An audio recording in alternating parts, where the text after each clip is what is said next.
வாசம் உனக்கு சிறை பிடிப்பேன்.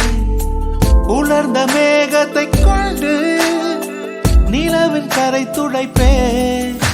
ஏனென்றால் உன் பிறந்த நாள், ஏனென்றால் உன் பிறந்த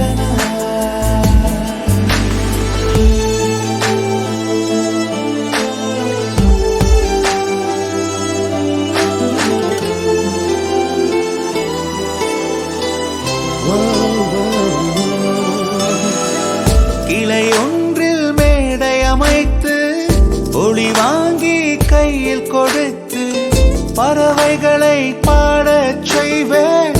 இலையெல்லாம்